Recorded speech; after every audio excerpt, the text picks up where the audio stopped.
آپ کے خیال میں یہ اچھی چیز ہے کہ عدالتیں جو ملک کی سب سے بڑی ہیں ان کے اندر اس قسم کی چیزیں ہونا شروع ہو جائیں؟ یہ ہماری ملک کی تاریخ کا دوسرا عدالتی بحران ہے، سب سے بڑا۔ اور دیکھیں خود احتسابی کا نظام بہت اچھا ہے، ہماری عدلیہ میں بھی ہے، ہماری فوج میں بھی ہے، لیکن یہ نظام چل نہیں رہا۔ پی ٹی آئی کیا چاہتی ہے، پی ڈی ایم کیا چاہتی ہے، دوسرے کیا چاہتے ہیں، فلاں کیا چاہتے ہیں، اس وقت الیکشن کا جواز ہے کہ نہیں ہے۔ لیکن یہ ویلڈ کویسچن ہے کہ اسمبلی توڑنا کیا اس وقت کوئی آئینی بھی تھا کہ نہیں تھا؟ اطہر من النار نے عدالت کھولی جب بیل لینے کے لیے عدالت کھولنے کا مطلب کیا تھا؟ السلام علیکم and welcome to the view with Sajjad Mir. میں ہوں حسن افتخار اور میرے ساتھ ہیں سجاد میر صاحب۔ سر ویلکم ٹو دی شو۔ میر صاحب یہ بتائیے گا کہ آپ کی بھی ہم لوگ پچھلے ہفتے نہیں کر سکے پروگرام، آپ کی غیر موجودگی تھی یہاں پر، تو کافی زیادہ پاکستان کی جو سیاست ہے وہ اس پچھلے 10 دن کے اندر آگے کی طرف چلی گئی ہے۔ سب کی نظریں سپریم کورٹ کی طرف لگی ہوئی ہیں۔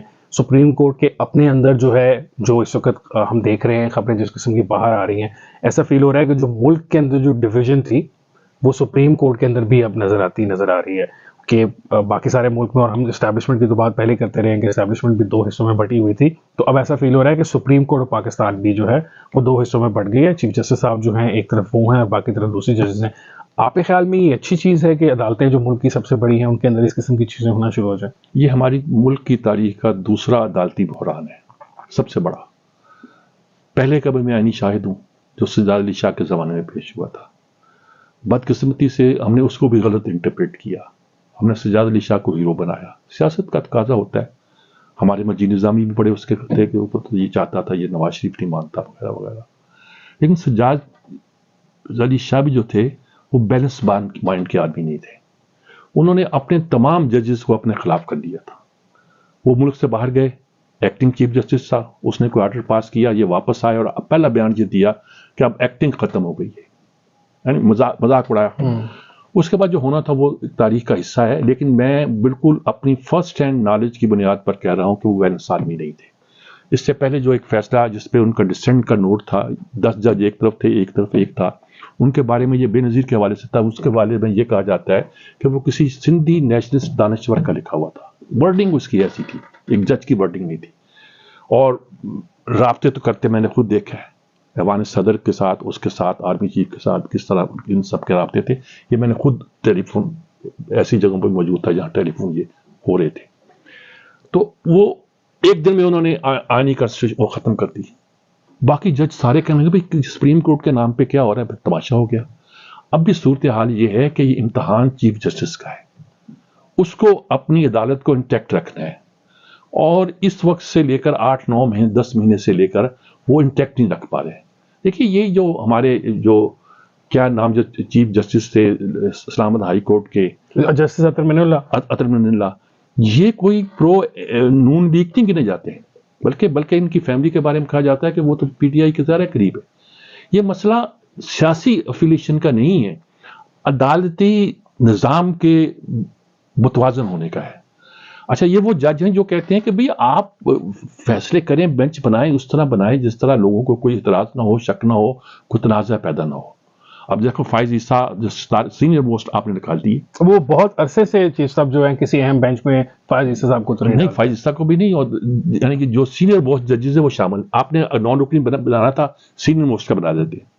2 کے بارے میں آ گیا، ایک جج اندر کبھی بینچ میں بیٹھ کر جج نے کسی یعنی بردر جج کے بارے میں ایسے ریمارکس نہیں لکھے اور دیے، انہوں نے کہا یہ جناب ان کے خلاف تو کیس بنا ہوا ہے، ان کا تو ریفرنس آیا ہوا، پہلے یہ تو فیصلہ کریں۔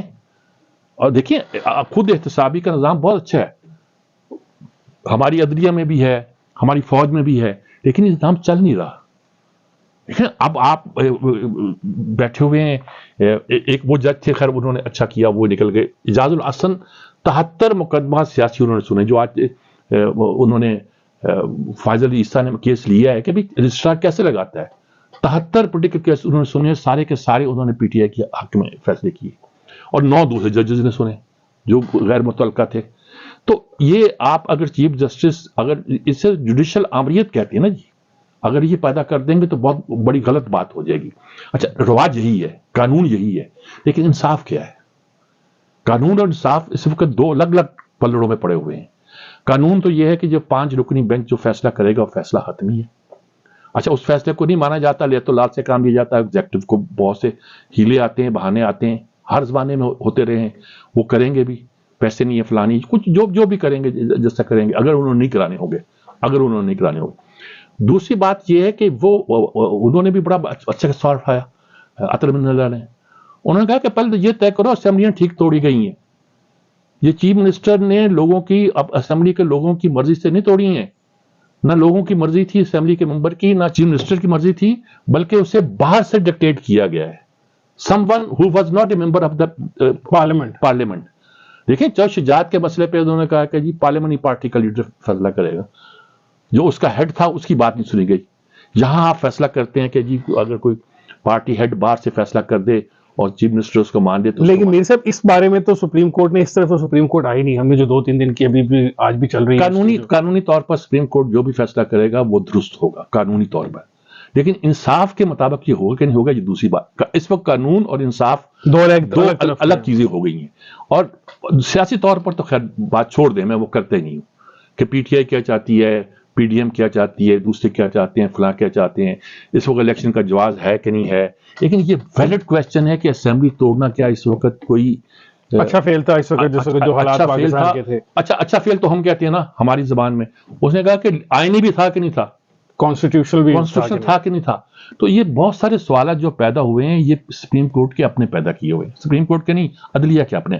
عدلیہ نے پچھلے 10-12 مہینے, بلکہ وہ تو خواجہ آصف سے کہتا ہے پاناما سے شروع کرو. ہمارے ملک میں جو کرائسس آیا ہے وہ عدالتی فیصلوں کے طور پہ پیدا ہوا ہے. اب آپ کہتے ہیں کہ جی دیکھیے مریم نواز یہ غلط کر رہی ہے, ٹھیک ہے, لیکن سوال یہ ہے کہ یہ صورتحال پیدا کیوں ہوئی کہ منہ پھاڑ کے ہر آدمی جو ہے نا وی لاک دیکھیں آپ لوگوں کے. جی عدلیہ کے اوپر ابھی سے نہیں, یہ تو اپریل 2022 سے ذرا کھل کے حملے ہو رہے ہیں. اب ایک طرف پارٹی چینج ہو گئی ہے, پہلے پی ٹی آئی والے کرتے تھے, اب مسلم لیگ نون والوں نے شروع کر دیا. ہم یہ نہیں کہہ سکتے کہ نون لیگ کرتی ہے یا پی ٹی آئی کرتی ہے. سر یہ پچھلی ریسنٹ ہسٹری میں تو دونوں نے کیا ہے نا, یہ پرانی بات تو کرنے کی ہے نہیں. کہنے کا مطلب یہ ہے کہ عدلیہ ایسی سچویشن میں پہنچ گئی ہے کہ ان پر اعتراضات ہونے شروع ہو گئے. جی وہ آپ کو یاد ہوگا رات کو عدالتیں کیوں کھلی, تو پی ٹی آئی کا ایک پیٹ لائن بن چکا ہوا تھا. لیکن آپ سب چھوڑیں گے بتائیں رات کو عدالتیں کیوں کھلی. ایک جو رات کھلی تھی وہ تو کچھ لوگ کہتے ہیں کہ وسیم سجاد نے کہا کہ جی وہ تو عدالت نے ایک نیتی سے کھلی ہوگی کہ اگر مارشل خدا نہ خطر لگ جائے تو ایمرجنسی ہو جائے, قانون پہ عمل نہیں ہو رہا تو ہم حاضر ہیں. لیکن پھر عطر بن اللہ نے عدالت کھولی جب بیل لینے کے لیے عدالت کھولنے کا مطلب کیا تھا. اب مسئلہ سارا یہ ہوا کہ عدالتوں کی ایکٹیویزم کی وجہ سے, جسے ایکٹیویزم کہتے تھے, اس کی وجہ سے بہت سے پرابلم عدالتوں نے خود سمیٹ لیے ہیں اور یہ اچھا نہیں ہے. یعنی عدالتوں نے بیسیکلی اس کی وجہ سے اٹریکٹ کر لیا بہت ساری کنٹروورسی کو, جو شاید اس کو بغیر بھی کام امپائر وہ تھے. امپائر وہ نہیں ہے جس کی طرف اشارہ کیا, امپائر یہ تھے. اب امپائر اگر خود بیٹ پکڑ لے یا بال پکڑ لے تو پھر تو دیکھیے پھر تو کہانی بڑی مختلف ہو جاتی ہے نا. اس وقت صورت نظر آتی ہے کہ بال اس کے ہاتھ میں ہے, بیٹ اس کے ہاتھ میں, وہ ہٹ لگانا چاہتا ہے, وہ بولڈ کرنا چاہتا ہے, فلاں کرنا. بھئی یہ جو ہے یہ اس ملک کے سب سے بڑا سیاسی بحران ہے کہ پہلے تو ہم فوج کو کہتے تھے, اب عدلیہ کے بارے میں بھی یہ آنا شروع ہو گیا ہے کہ وہ غیر جاندار نہیں ہے, تو پھر کہاں جائیں گے. تو میر صاحب دیکھیں نا, اس سارے معاملات کا حل تو بہت آسان ہے نا, الیکشنز کروا دیں ٹائم پہ. عمران خان اگر جیتتے ہیں تو ان کی جیت کو قبول کر لیا جائے, جب الیکشن ہونی ہوں گی تب کہا جائے نا. تو جو عطر بن اللہ نے سوال اٹھایا ہے اسمبلیاں ٹھیک توڑی ہیں, یہ ویلڈ کویسچن ہے نا. یعنی کہ اگر آپ یہ ڈیبیٹیبل کویسچن ضرور ہے, آپ بالکل کہہ رہے ہیں ویلڈ ہے, ڈیبیٹ کی جا سکتی ہے, لیکن عدالت نے اس قابل نہیں سمجھا نا کہ اس پہ ڈیبیٹ کی جا سکتی. عدالت نے اس قابل نہیں سمجھا تو میں نے کہا قانون کے مطابق ٹھیک سمجھا ہوگا, لیکن انصاف کے مطابق ہے کہ نہیں ہے یہ دوسری بات ہے نا. اچھا عدالت کے اندر سے سوال اٹھایا گیا کہ پہلے یہ تو طے کرو. دیکھیں نا یہ کوئی میں تو نہیں کہہ رہا نا, اب کوئی اور عدالت کے اندر سے پیدا ہوا مسئلہ. دیکھیے بات سنے میں بڑی سمپل بات ہے, نہ ہمیں فوج کو ڈیفینڈ کرنا ہے, نہ ہمیں عدلیہ کو ڈیفینڈ کرنا ہے, نہ پی ٹی آئی کو کرنا ہے, نہ پی ڈی ایم کو, نہ کسی اور کرنا ہے. پاکستان کو ڈیفینڈ کرنا ہے, اور پاکستان اس کو بڑی مشکل میں ہے اور بہت مشکل حالات سے گزر رہا ہے. آپ کے تمام ادارے تتر بتر ہو چکے ہیں. بیوروکریسی آپ کی جو ہے وہ ریڑھ کی ہڈی ہوا کرتی تھی, وہ آپ کی تباہ ہو چکی بہت پہلے ہی. میں باقی اداروں کے نام لے کے بات نہیں کرنا چاہتا. صورتحال یہ ہے کہ ہم بہت بڑے پوری طرح ایک دلدل میں پھنس چکے ہیں, گڈھا پھنس چکا ہے, اس کو نکالنا کیسے, دیٹس دا پرابلم. اس کا حل کسی کے پاس ہے. میرا اس کا حل میں آپ کو دے رہا ہوں نا. دیکھیں اس کا حل یہی ہے سمپل, کہ ہم یہ بات تسلیم کر لیتے ہیں کہ عمران خان صاحب سچ بتا کر یا جھوٹ بتا کر جس طریقے سے بھی اس پہ ہم چاہے ڈیبیٹ کر سکتے ہوں, وہ عوام میں اس وقت مقبولیت کی بالکل اپنے عروج پر ہیں. دیکھیے مقبولیت پر عروج پر میں اب برا لگے گا لوگوں کو, بہت لوگ مقبولیت کے عروج پر ہوئے ہیں, انہوں نے قوموں کو تباہ کر دیا ہے. اگر عمران خان یہ خیال رکھتے ہیں عمران خان کے خلاف جو کیس ہیں پہلے صادق امین کے وہ تو طے کریں نا. نہیں وہ کہتے ہیں کہ یہ کیسز تو پولیٹیکلی موٹیویٹڈ نہیں, موٹیویٹ وہ کہتے ہیں نواز شریف کی بیٹی دیکھ کھڑی ہے, اس کی بیٹی کہاں ہے؟ یہ معمولی سوال ہے. ریاست مدینہ میں یہ معمولی سوال ہے کہ پوچھتے ہیں آپ کی بیٹی کہاں ہے.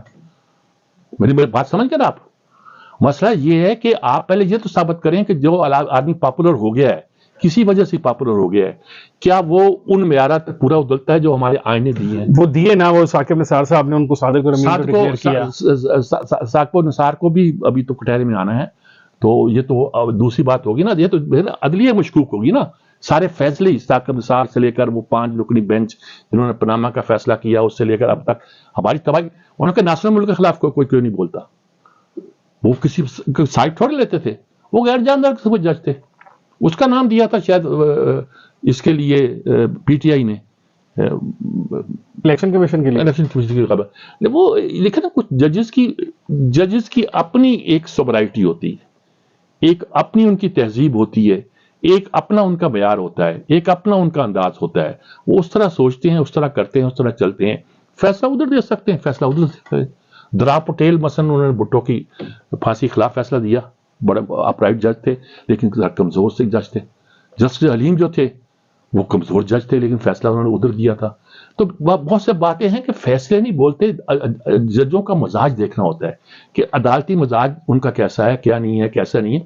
عدالت نے یہ مسئلہ اپنے لیے خود پیدا کیا, میں یہ کہوں گا, اور ہر آدمی چاہتا ہے کہ وہ اس کو حل کرے, اور حل کرنے کے شوق میں مسئلہ حل کرنا چاہتا ہے اور خود پھنس جاتا ہے اس میں. ادارے سے پھنسے ہوئے ہیں, انہوں نے کہا ہم تو آپ پولیٹیکل ہیں, ہاں ہم نیوٹرل ہیں. انہوں نے کہا تیری حیثیت تو نیوٹرل کیسے ہو سکتا ہے؟ اب یہ بھی کہتے ہیں کہ نیوٹرل ہمیں پھنسا کے گئے اور نیوٹرل کیسے ہو گیا تم لوگ. تو یہ ساری صورتحال اداروں کی اپنی کی ہوئی ہے.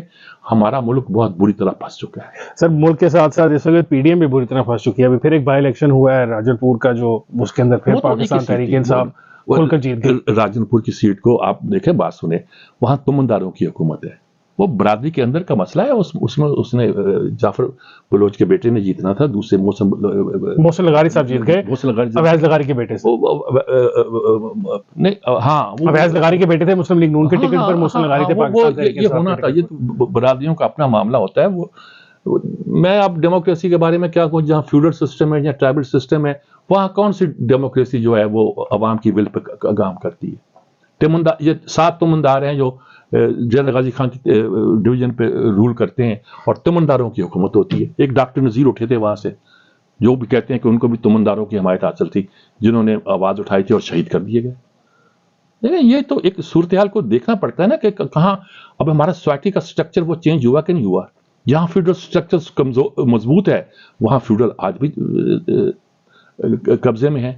توڑتی ہے کبھی کبھی, پیپلز پارٹی توڑتی ہے, کبھی کوئی توڑتا ہے, کبھی کوئی, لیکن مضبوط ہے. یہ تو چلتا رہے گا ہمارے ساتھ اس طرح سے صورتحال. اب اصل بات یہ ہے کہ جس بات کی تشویش ہے کہ ملک کی معیشت آئندہ 3 سال میں اگر متوازن ہو جائے تو بڑی بات ہے. آگے بڑھنے کا عمل اس کے بعد کا 10 سال کا پروسیس پیچھے چل رہا ہے. تو میر صاحب وہ یہی تو کہہ رہے ہیں پاکستان تحریک انصاف کے ہمارے دوست کہ ہم لوگوں کو موقع دیں واپس دوبارہ آ کے, ہمارے پاس پلان پہلے موقع دیا تھا, آپ نے کیا کیا؟ آپ نے دیکھے نا, وہ کہہ رہے ہیں آزمائے کو آزمانا جہل ہے. جواب تو نہیں, وہ پھر اس طریقے سے وہ کہتے ہیں کہ یہ تمام سیاسی جماعتوں کو آزمایا جا چکا ہے, پھر بھی لوگ تو بار بار آزماتے ہیں. کسی کو نہیں آزمایا جا سکتا. نواز شریف کی اکنامک پالیسیز بہت اچھی تھی. 92 میں جب اس نے پالیسی کا آغاز کیا تھا تو منموہن سنگھ وزیر خزانہ تھے انڈیا کے, جب وزیر اعظم ہوئے بعد میں, انہوں نے کہا کہ اگر پاکستان اس طرح آگے چلتا رہا تو ہم بہت پیچھے رہ جائیں گے. نواز شریف نے نئے ٹرینڈ پہ ڈالا تھا, اور میرے جیسا آدمی جو سمجھتا تھا کہ رائٹ کے پاس اکنامک پالیسی نہیں ہوتی, اسے پہلے بار اندازہ ہوا تھا کہ نواز شریف کے پاس اکنامک پالیسی ہے. فری اکانومی کی پالیسی لے کر آیا تھا, وہ چلنے نہیں دیا گیا. کون انٹروین کرتا ہے, کون انٹرفیئر کرتا ہے؟ انٹرنیشنل اسٹیبلشمنٹ کیا کر رہی ہے ہمارے ساتھ؟ ہمارے ڈیموکریٹک پروسیس کو 90s میں کس طرح بار بار ڈسرپٹ کیا گیا؟ کس نے کیا؟ سی پیک آیا تو کیا تتیہ لگ گیا سب کو, اور سی پیک کو رول بیک کرنے کے لیے, IMF کو لانے کے لیے کیا پاپڑ نہیں بیلے گئے. یہ ساری باتیں ہیں جو ہمیں دیکھنی. کہا گیا سی پیک ایسٹ انڈیا کمپنی ہے. اب بتاؤ سی پیک ایسٹ انڈیا کمپنی ہے کہ IMF ایسٹ انڈیا کمپنی؟ اس وقت تو جو حالات ہیں سر, اس سے تو IMF ایسٹ انڈیا کمپنی ہے. چند 1 بلین کے قریب کی انہوں نے ہمیں ڈالرز دینے, اور اس کے بدلے میں انہوں نے اس قسم کے ٹیکسز عوام پہ لگوا دیے ہیں, پیٹرول سے لے کر تو بجلی تک, دالوں سے لے کر. IMF جہاں بھی آیا دنیا میں یہ تو بالکل آپ کی بات درست ہے. وہاں کبھی گروتھ نہیں ہوئی. وہ اسی سائیکل میں پھنسے رہے. جو لوگ ایک دفعہ IMF کے پاس چلے گئے وہ اس سائیکل سے باہر نہیں نکل سکے. ہر چوتھے پانچویں سال ان کو پھر IMF کی ضرورت ہے. مجھے یقین ہے کہ 3 سال تک تو شاید ہم نہیں نکل سکیں گے، لیکن اگر 3 سال میں ہم نے اپنی پالیسیوں کو ٹھیک کیا اور نکل گئے تو پھر ہمارا ترقی کا سفر شروع ہوگا، ورنہ IMF میں رہ کر ترقی کا سفر ہمارا شروع نہیں ہو سکتا. Thank you sir. ناظرین، جیسا کہ آپ نے سجاد میر صاحب سے سنا کہ IMF کے اندر جو مسائل ہیں وہ یہی ہیں کہ چونکہ ٹیکسیشن انکریز کرنی ہے، چیزوں کی قیمتیں انکریز کرنی ہے، تو اس سے عوام کو تو بہت نقصان ہوتا ہے. انشاءاللہ آپ سے ملاقات ہوگی نیکسٹ ویک پروگرام کے اندر. مجھے اجازت دیجیے. اللہ حافظ.